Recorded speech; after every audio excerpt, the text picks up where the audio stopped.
Yo guys, what is going on? JPS back with another video, and today we're going to be reacting to the V-bombers, which were a set of planes that were part of the Royal Air Force during the 60s. I'm obviously very interested in the Royal Air Force, so this fits perfectly into that. So yeah, let's get right into this. If you guys are new here, hit the like button, hit subscribe, and let's get it. Fighter jets were going ever faster as new aircraft shapes were constantly tested in wind tunnels. British designers had learned much from German research. During the closing years of World War II, Britain discovered that the Germans had very advanced supersonic wind tunnels, far more advanced than what we had in the UK. In fact, this very wind tunnel in Farnborough is one captured from the Germans and brought back to Britain. Wind tunnel research helped produce a whole new generation of aircraft. Ooh. The V-bombers. The Valiant. The Vulcan. And the Victor. Three very different bombers with a common destructive purpose. The story of the V-bomber is intimately linked to the story of Britain's view of itself in the world. In the late 40s, the British, in order to remain an independent great power, they decided to embark upon creating their own nuclear weapons. If they're going to create their own nuclear weapons, they had to have a way of delivering them. So what did they do? Well, in a way, they went back to the tried and tested formula of the Second World War. In the war, three heavy bombers, the Lancaster, Halifax and Stirling, had pulverized Germany. Now the new generation, Valiant, Vulcan and Victor, could strike a nuclear hammer blow against the Soviet Union.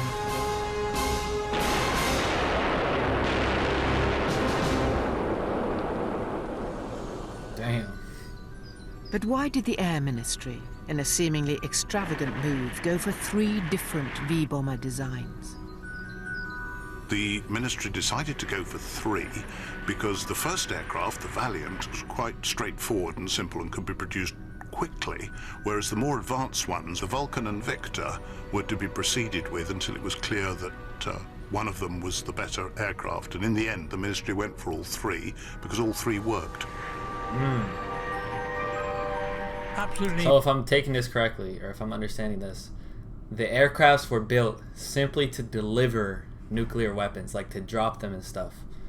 That's so crazy. So they got to be high, like the best technology possible, because you cannot mess around with something like that. All three worked.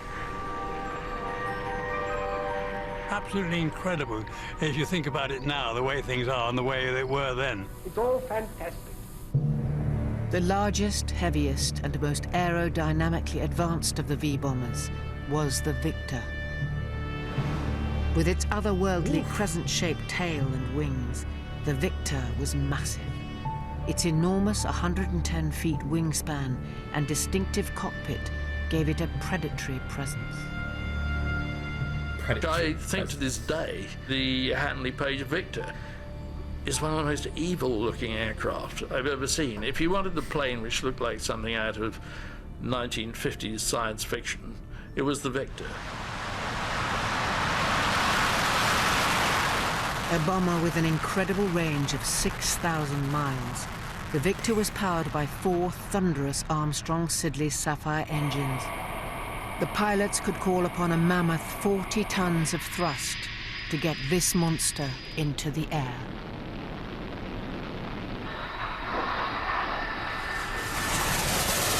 But when it comes to making a lasting impression, there's one V-bomber head and shoulders above the rest. The Vulcan really is an iconic symbol, I suppose. Everybody knows about the Vulcan. This strange delta shape, unheard of. No bomber had ever had a shape like this. Exactly. It was like a great black bat, with the wheels extended almost like talons. A fantastic sight. The Vulcan was designed and built by the same company that produced the great Lancaster bomber, Avro. Now the world's first delta-wing four-jet bomber, the Avro Vulcan.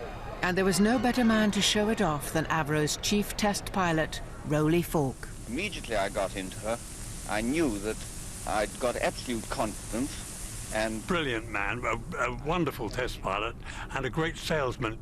He used to fly in a grey pinstripe suit, never wore overalls, and at Farnborough, which was very important, he would have lunch with a customer and then he would dash out in his pinstripe suit and get into the Vulcan and fly, and he always flew immaculately.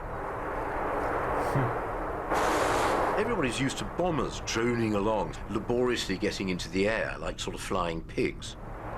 This thing just sort of leapt off the ground. It was incredible.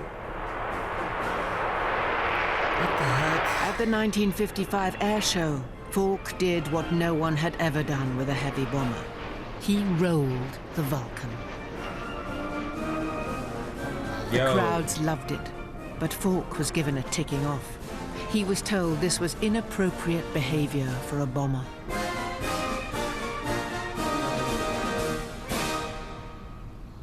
By the time the Vulcan entered service with the RAF in 1956, Tony Blackman was joining Avro as a test pilot. He, like Falk, once wowed the crowds at Farnborough. Now you must turn at once to Tony Blackman. There he goes. He's now on the top of the loop. He's over the top and he's rolling out.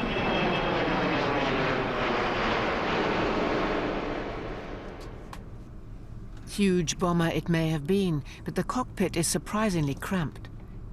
As well as two pilots in the front, the back had to fit in a navigator radar, navigator plotter, and electronics officer. It's amazing to me back. Nothing's changed. Just slightly harder, perhaps, climbing up the steps. I used to do it a bit quicker. And of course, the flight deck is so small. A large aircraft with a minute flight deck with a stick, and it was just like a fighter, really.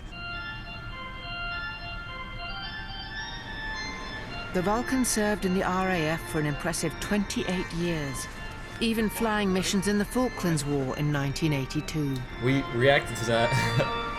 But there's now only one in the world that still flies, and it's based at Doncaster Airport.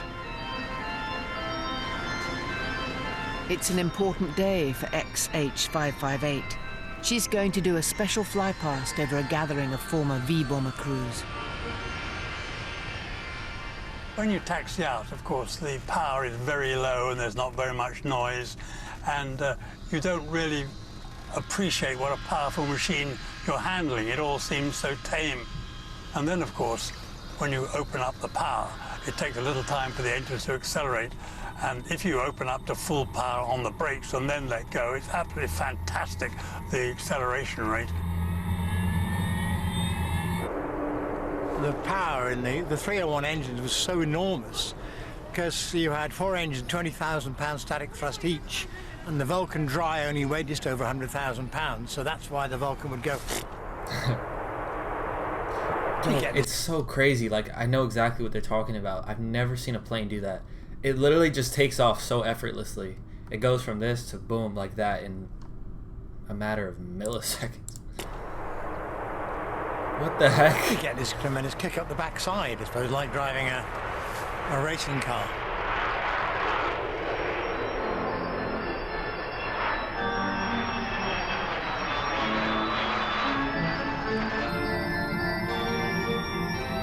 Vulcan, clear maneuver.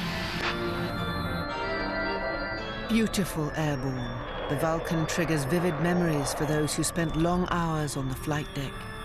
It was a typical Avro aircraft. It was black inside and had the Avro smell of a mixture of hydraulic fluid, fuel and vomit.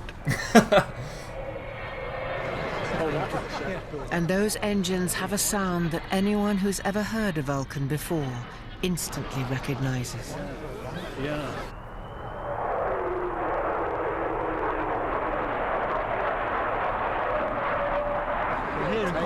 We reckon he was about 800 feet, I think. Yeah, something like that. We call happy days, I suppose. Happy days. Nostalgic. Nostalgic, yeah. Nostalgic.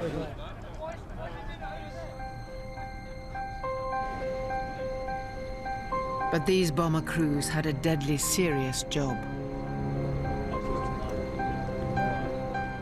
Anthony Wright flew all the V-bombers.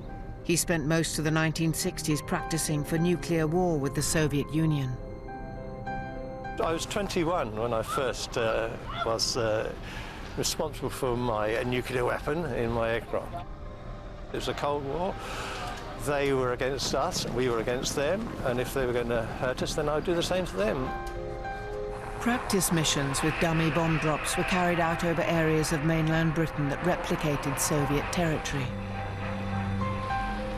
So if you went on a mission east, you'd go high, first of all, and then you'd go down below the Russian-Polish radar, go in and drop your nuclear weapon, and come back.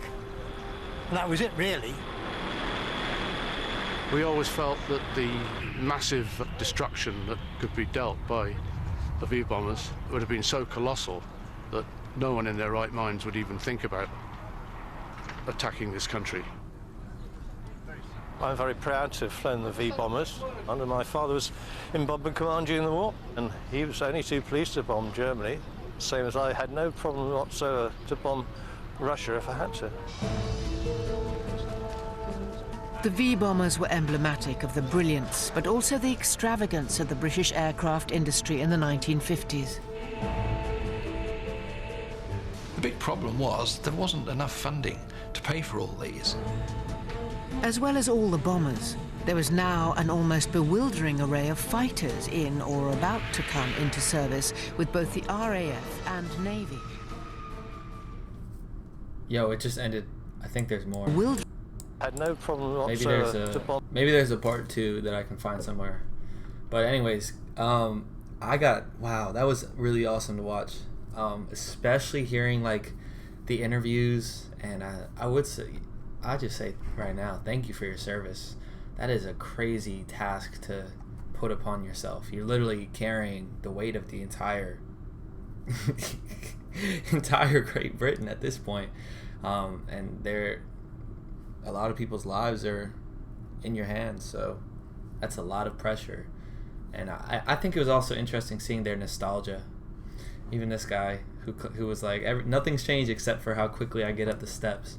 That's pretty funny. But yeah, that was super awesome to watch. Definitely holds a special place in many of these people's hearts, and maybe even some of yours.